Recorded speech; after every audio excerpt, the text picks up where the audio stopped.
المقدس تتر موجود يا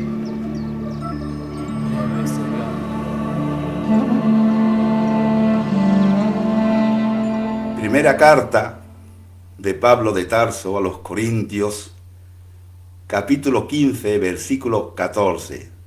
Si Jesús no hubiera resucitado, vana es nuestra fe. Muy buenas noches, bienvenidos a una nueva entrega de Viaje en el Tiempo, hoy dedicado a la resurrección, primera parte. Comenzamos. La resurrección etimológicamente es una palabra que proviene del latín resurrectio, que significa levantarse de nuevo. Pues en la resurrección, en el mundo antiguo estaba muy relacionada al sol. El sol nace, muere, para nacer el próximo día y volver a morir. También estaba muy relacionada con los dioses. Pero en la época de Jesús había un conflicto tremendo entre las clases sociales de los judíos respecto a la resurrección. Por ejemplo, los fariseos estaban enfrentados a los saduceos. Los saduceos eran los sumos sacerdotes, los guardianes del templo, digamos. Los fariseos creían en la resurrección. Ellos pensaban en la restauración del pueblo de Israel al final de los tiempos. Y sin embargo los saduceos pensaban que Dios le había dado la vida para disfrutarla y una vez que terminaba la vida, pues ya todo se acababa. Evidentemente los saduceos tenían un gran poder adquisitivo, eran los que controlaban el templo, los que cobraban los diezmos, ¿no?, por cada uno de los pecados, y vivir la vida pues para ellos les suponía poco menos que un disfrute. Pero había enfrentamiento entre ellos. De hecho, y si me permitís, antes de irnos al Gólgota, os voy a contar una anécdota. Una vez estaba Jesús andando cerca del templo, llega un grupo de saduceos, que como he dicho anteriormente, no creen en la resurrección, y le dicen: maestro. Cuando leáis la palabra maestro en boca de fariseos o saduceos, es en sentido de burla. Bueno, pues querían burlarse de él. Y le dicen: maestro, la ley de Moisés nos dice que si un hombre se casa con una mujer y no tienen descendencia, si este hombre muere, la mujer pasa a su hermano. Bueno, y si hay 7 hermanos varones, el primero se casa con una mujer, no tienen descendencia y el hombre muere, pasa a la mujer al segundo hermano. Él, de nuevo, muere sin dejar descendencia y de ahí pasa al tercero y así sucesivamente hasta los 7 hermanos. Cuando resuciten y ella haya muerto, ¿de quién es esposa? Porque los 7 fueron los maridos de esa mujer. Y Jesús le respondió: no habéis entendido las Escrituras ni el poder de Dios. Cuando uno muere, es exactamente igual a los ojos de Dios. Nadie se casa con nadie. ¿Por qué? Porque el Dios es el Dios de los vivos y no de los muertos. A partir de ahí ya no le preguntaron más. Bueno, pues nos vamos al Gólgota. Vamos a seguir cronológicamente utilizando nuestro tiempo para establecer una cronología de lo que ocurrió en el Gólgota en el momento final, en el momento de la muerte de Jesús. Jesús, después de ser apresado en la madrugada del viernes 14 de Nisan, quiero aquí hacer un pequeño paréntesis. Nisan hace referencia a los meses equivalentes a los nuestros, a los meses de marzo y abril. El mes de Nisan judío es el mes que coincide con la primera luna llena. Por eso la Semana Santa en la actualidad cae en marzo o en abril, pero no tiene una fecha exacta, nunca, no coincide nunca, porque tiene que coincidir con la primera luna llena de la primavera. Pues bien, en la madrugada cuando Jesús fue apresado, estuvo en casa de Anás, de Caifás, pues a las 10 de la mañana estuvo en la fortaleza Antonia. Allí se celebró el juicio a Jesús. Inmediatamente después fue flagelado. A las 12 fue crucificado y murió a las 3 de la tarde. Cuando leáis en manuscritos, y sobre todo los manuscritos más originales, la palabra nona, a la hora nona, significa la novena salida de la hora del sol. Es decir, el sol sale en aquella época a las 6 de la mañana, a la 9ª hora son las 3 de la tarde, a la hora que Jesús murió. Bueno, pues cuando Jesús murió, Pilatos recibió 2 visitas. La primera de ellas fue un tal José de Arimatea. José de Arimatea era un hombre rico del Sanedrín, o sea, pudiente, como podemos expresarnos hoy en día, con muchos recursos económicos y además con grandes influencias. Como José de Arimatea era consciente del final de Jesús, ya había comprado una sábana para envolverlo. Fue a Pilato y le pidió el cuerpo de Jesús. ¿Por qué? Porque los crucificados, cuando morían en la cruz, se descolgaban del madero y se echaban a una fosa común. Le echaban tierra y ahí lo dejaban. Pero José de Arimatea le dijo a Pilato que le había ofrecido su sepulcro. Eso es algo inaudito. ¿Por qué? Porque el sepulcro judío, y era su costumbre, durante la vida, el que podía y tenía recursos, construía su propio sepulcro. Eso tenía más valor que cualquier bien social, cualquier bien en cuanto a terreno, ganadería, económico. Pues el sepulcro era, digamos, el palacio, estaba construido para que cuando llegara el final de José de Arimatea, ahí descansara. O sea, le daban los judíos muchísimo valor. Pues lo que estuvo este hombre, lo enamorado que estaba de Jesús de Nazaret, de sus palabras, de sus mensajes, que le ofreció su propio sepulcro. Pilato se sorprendió que hubiera muerto tan pronto. Jesús estuvo en la cruz 3 horas. La segunda visita que recibió Pilato fue la de Longinos, aquel que traspasó con la lanza a Jesús. Longino le contó lo que ocurrió en el Gólgota, incluso el problema que tenía en la vista y que tras haber estado cerca de Jesús había sanado. Y aquel día Pilato tenía un banquete, era en víspera del Sabbat. Pilato, después de las noticias recibidas, ese día no acudió al banquete, es decir, ese día no comió. Bueno, pues José de Arimatea, tras autorizarle Pilato el cuerpo de Jesús, queda con su buen amigo, también del Sanedrín, Nicodemo. Nicodemo lo estaba esperando en el Gólgota. Iba con la sábana y después con unos lienzos. Como Nicodemo, también seguidor de Jesús, era más joven, subió una escalera, le quitó los clavos de su muñeca derecha, de su muñeca izquierda, y abajo, Arimatea le quitaba los clavos de los pies. Curiosamente, cuando descendió Jesús, estaba totalmente rígido. Ya en la segunda parte de la resurrección analizaremos por qué esa rigidez. Lo cierto es que los judíos tienen la costumbre, cuando uno fallece, colocarle un pañolón en la cabeza. María lo único que pidió, la madre de Jesús, es que antes que le colocaran el pañolón, se lo dejaran en sus brazos, para poderlo besar por última vez. Una vez que esto ocurrió, le colocaron el pañolón en la cabeza a Jesús, y fijaros la rigidez que tenía, que no utilizaron ni siquiera una camilla. José de Arimatea llevaba la cabeza y el cuerpo totalmente rígido, y Nicodemo los pies, y muy próximo lo llevaron al sepulcro. El sepulcro estaba en un huerto cercano al Gólgota, un huerto propiedad de José de Arimatea. Entre los sirvientes del huerto y el encargado, más José de Arimatea y Nicodemos, abrieron el sepulcro porque los sepulcros estaban cerrados con una piedra redonda y pesaba bastante. Desplazaron la piedra, entraron en un pequeño pasillo y al fondo había un hall. Y en el hall, a la derecha, un banco de piedra, y sobre ese banco depositaron a Jesús.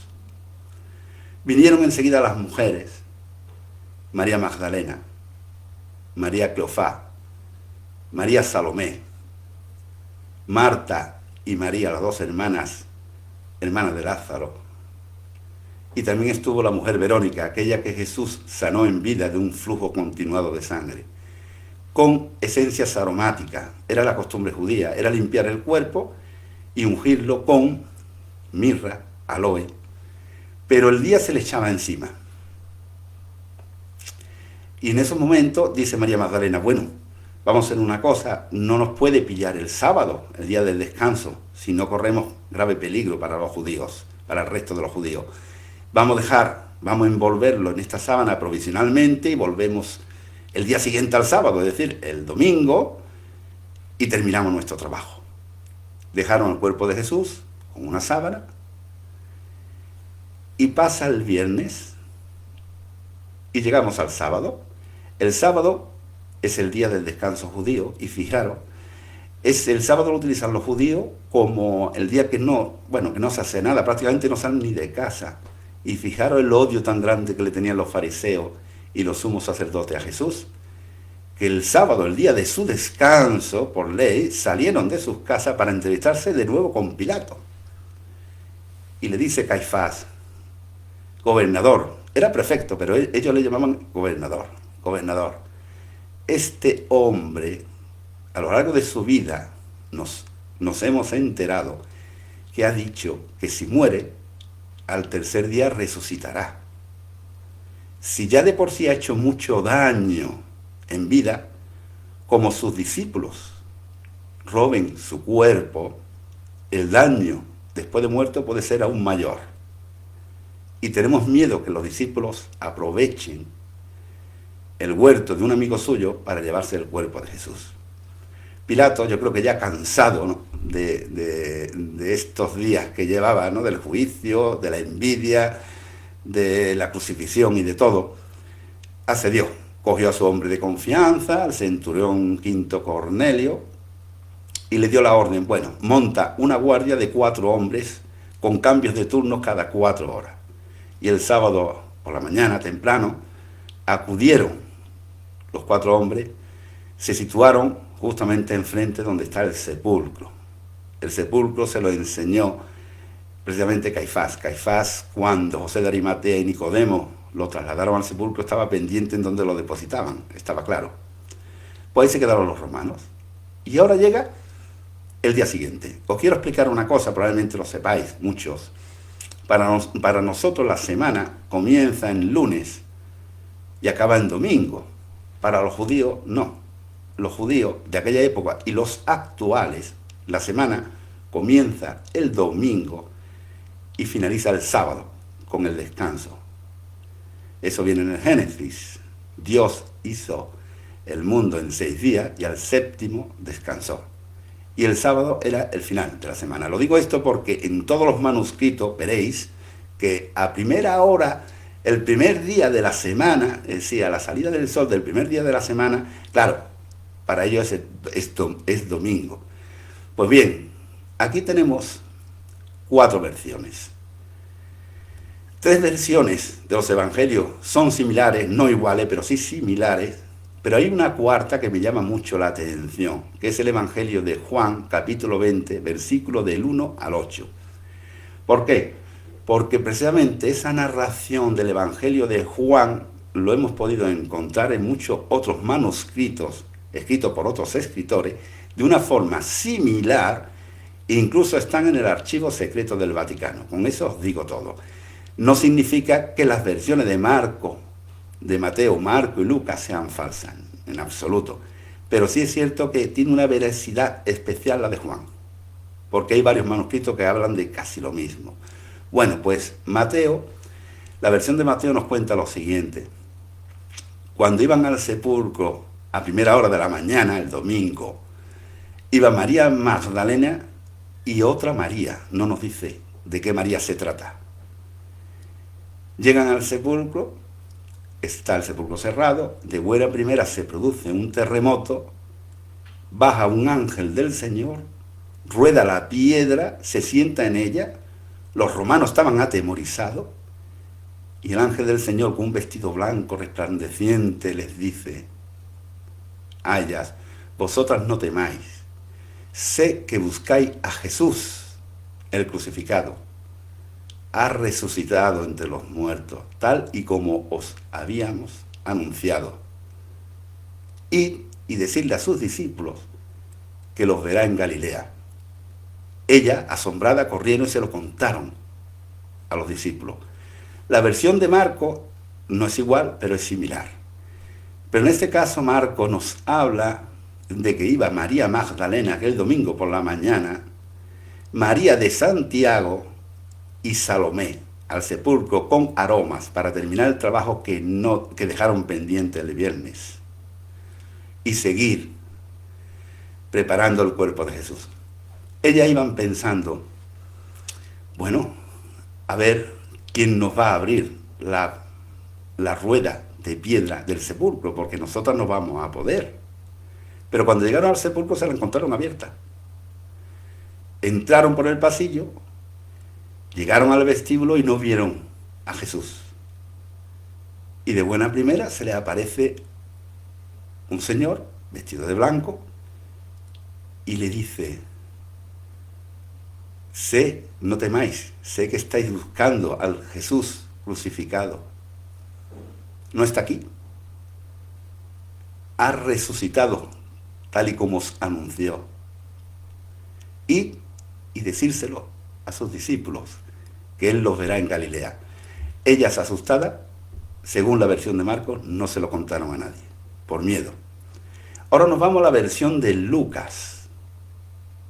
En Lucas no nos habla de ninguna mujer en concreto, sino nos habla que las mujeres fueron al sepulcro. Me imagino que serían las mismas mujeres que dejaron pendiente el trabajo que el viernes. Es decir, como hemos comentado anteriormente, María Magdalena, María Cleofás, María Salomé, Marta y María de Betania y la mujer Verónica. Iban también con perfumes. Al llegar se encontraron también el sepulcro abierto. Se sorprendieron. Entraron a su interior y se encuentran con dos hombres vestidos de blanco que les dice: ¿por qué buscáis entre los muertos al que está vivo? Ya os dijo en Galilea que al tercer día resucitaría. Y ellas reconocieron esa frase, pero tampoco Lucas nos menciona de que le contaron nada a sus discípulos. Bien, ahora nos vamos al Evangelio de Juan. Lo dejaba, aunque sea el último Evangelio, pero también lo dejaba para lo último. El Evangelio de Juan, capítulo 20, versículos del 1 al 8. Es importante, ya digo, porque además está escrito por muchos escritores en distintas épocas en base a la tradición oral, y escriben casi lo mismo, lo cual se asemeja a lo que pudo realmente ocurrir. El Evangelio de Juan, iba María Magdalena sola. Llega a la puerta del sepulcro, se lo encuentra abierta con la piedra rodada, sale corriendo y se va a la casa que tenían los discípulos en Jerusalén. Los discípulos se habían ocultado en una casa, estaban todos atemorizados por lo que había ocurrido, y ella, sabiendo dónde estaba esa casa, llegó con mucha ansiedad, llamó varias veces a la puerta, abrió Simón Pedro: ¿qué ocurre? Y dice María Magdalena: se han llevado al Señor y no sabemos dónde lo han puesto. No sé dónde lo han puesto, no lo he visto. Inmediatamente Pedro, ejerciendo de líder del grupo, le dice al resto: quedaros ahí. Y sale corriendo. Pero el discípulo amado de Jesús, según ese evangelio, lo nombra como el discípulo amado. Los historiadores sabemos que se trata de Juan Zebedeo, el hermano de Santiago. Pues Juan salió detrás de Pedro, pero como era más joven, corrió más que él y llegó a la puerta del sepulcro. Cuando llega a la puerta del sepulcro, se detiene en seco y no entra.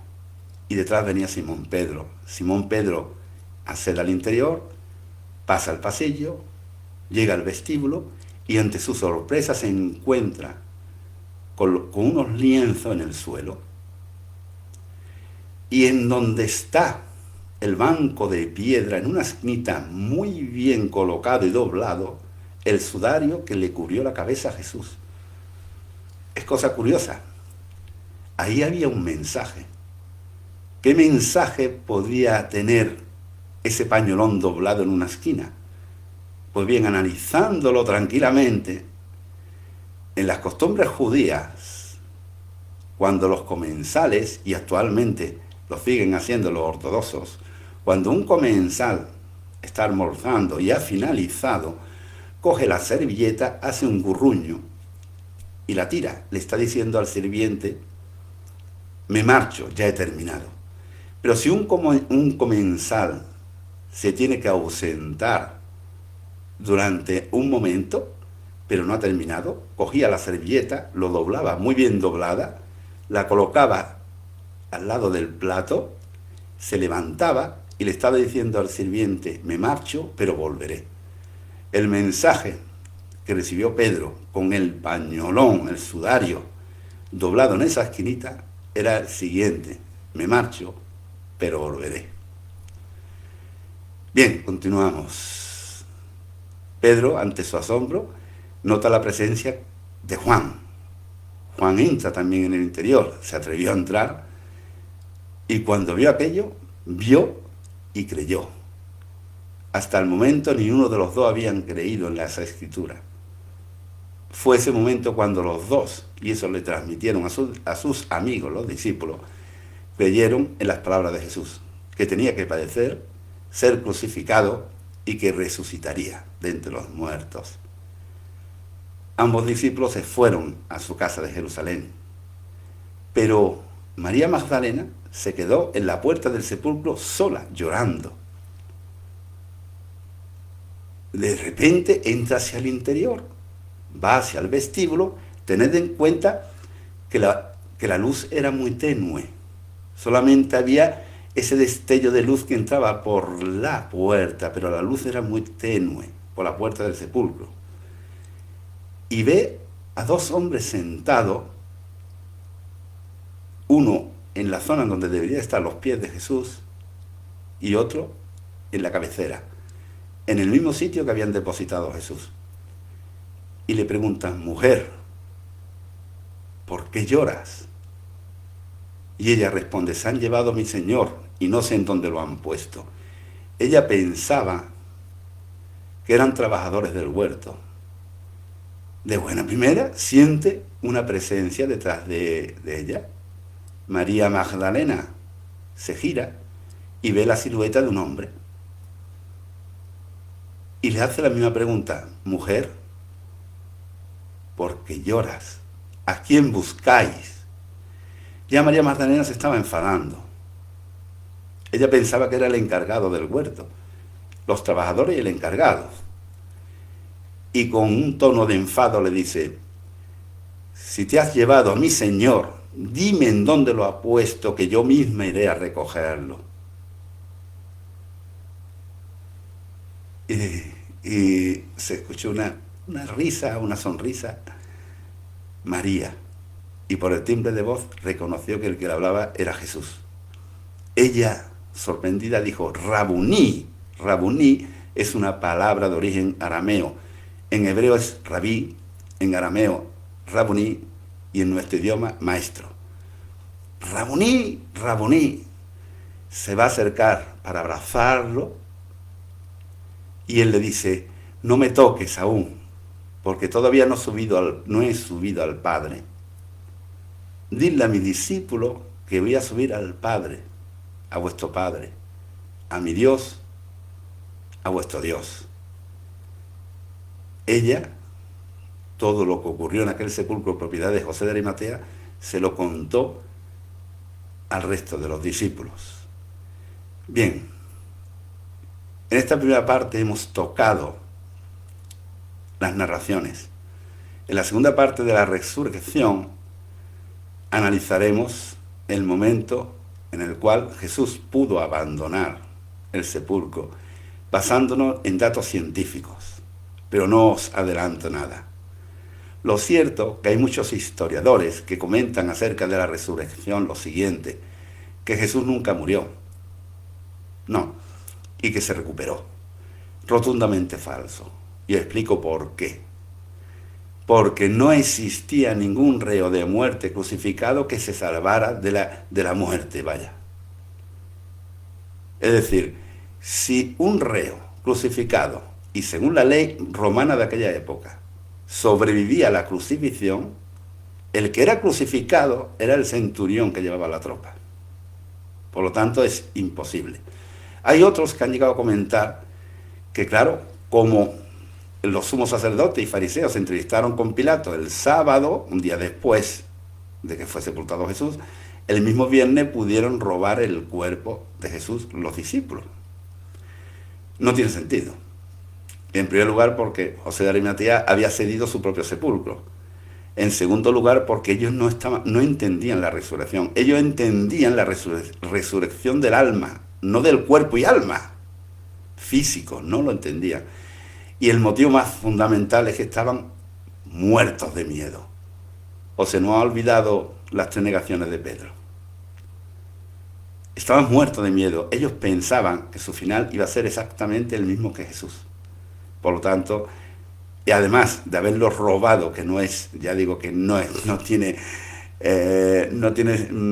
ninguna, para mí, vaya, ninguna validez histórica de haberlo, en donde lo hubieran colocado, ¿no? Es una cosa que no tiene, es un sinsentido. Por otro lado, analizando también la resurrección, si el momento que desapareció el cuerpo de Jesús hubiera sido una inventiva de aquellos escritores, nunca habrían colocado como testigo, como los primeros testigos, a las mujeres. Jamás.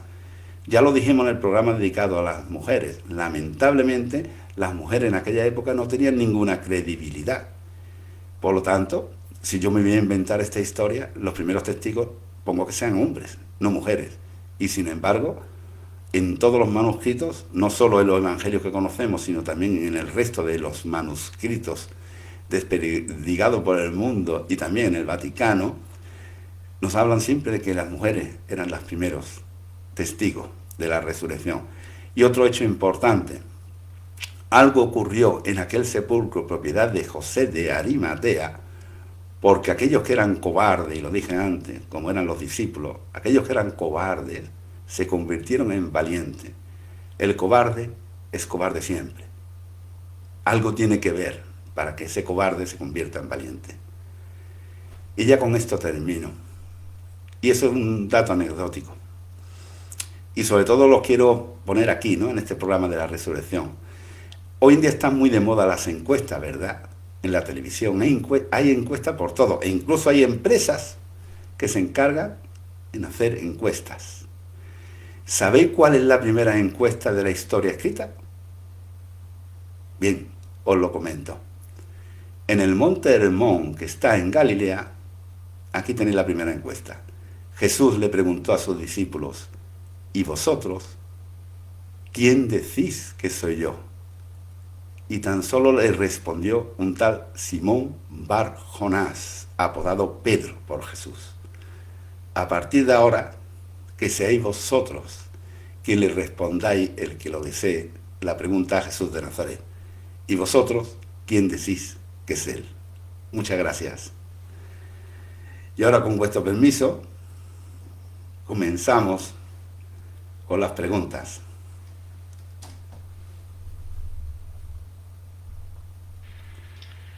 ¿El pueblo judío en general creía en la resurrección? Bueno, el pueblo judío en general creía en la resurrección del alma, en general. Digamos, porque dentro de las clases ya lo hemos comentado, los saduceos, que eran los sirvientes del templo, los sumos sacerdotes, no creían en la resurrección. Los fariseos sí, tenían un enfrentamiento ahí. Pero el pueblo en general, pensaban que no es que resucitara el cuerpo, sino sí el alma. Si os acordáis cuando hablamos del programa de la mujer de Poncio Pilato y narramos la flagelación de Jesús, ¿qué hizo María, que estaba presente en el litógrafo? Pues cogió un paño y limpió la sangre, porque la sangre simbolizaba el alma. Según la versión de Marcos, ¿quiénes eran María de Santiago y Salomé? Buena pregunta. Buena pregunta, porque en la segunda versión, efectivamente, Marcos nos habla que iba María Magdalena, María de Santiago y Salomé. Salomé está claro. Salomé era la mujer de Juan Zebedeo, la madre de Juan y Santiago. Bien, de María de Santiago no tenemos noticia en ningún manuscrito la existencia de una tal María de Santiago como tal. Pero analizando y estudiando teológicamente qué es lo que nos quiso decir el Evangelio de Marcos, podemos asociarlo de la siguiente manera, y quizá os sorprenda. Ya lo hablamos en el programa de José de Nazaret. José de Nazaret era viudo y tenía 6 hijos. y el mayor de todos se llamaba Santiago. Se casó con María tuvo a Jesús, cierto es, pero el resto eran, por llamarlo de un modo, hijastro de María. Si murió Jesús, ella cogería el nombre de su otro hijastro, el mayor, Santiago, y puede ser que junto a María Magdalena estuviera la Virgen María. Buena pregunta. Gracias.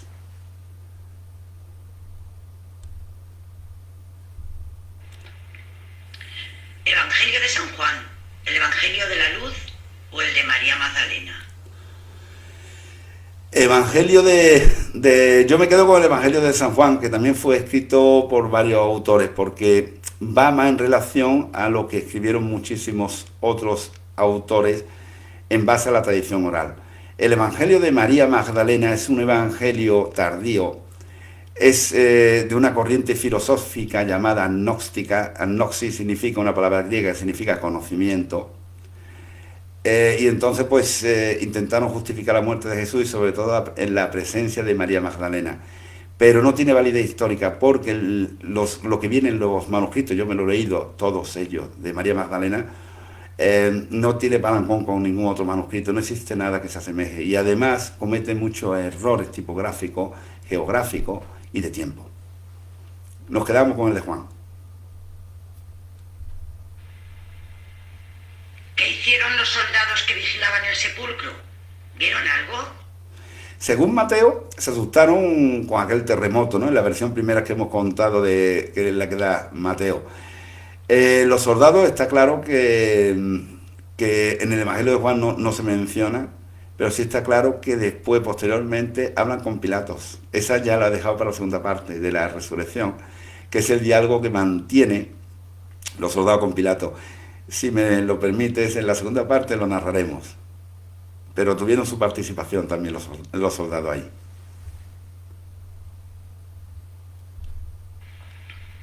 ¿El pañolón que cubrió la cara es el Santo Sudario de Oviedo? ¿Es cierto que coinciden las manchas de sangre con la sábana santa? También de cara al segundo programa, lo tengo preparado como tal. Me adelanto un poco, pero sí, coincide y lo veremos científicamente. Y además coincide hasta el tipo de sangre judía. El tipo de sangre era AB positivo. Tanto el pañolón como la sábana tienen, en análisis científico, tiene ese tipo de sangre, sí. Pero eso está más bien destinado para la segunda parte de la resurrección, que la trataremos desde un punto de vista científico, porque además nos queda, para la segunda parte, las apariciones de Jesús camino a Emaús a unos discípulos, la incredulidad de Tomás, Jesús en Galilea, incluso comiendo con ellos, y analizaremos la sábana desde el punto de vista, como digo, científico, con unos estudios que poseemos del departamento del CETUR de la NASA. El segundo programa va a ser también, creo que puede ser muy, muy interesante, porque en base a esos estudios podemos saber cuándo Jesús se marchó de aquel sepulcro propiedad de José de Arimatea.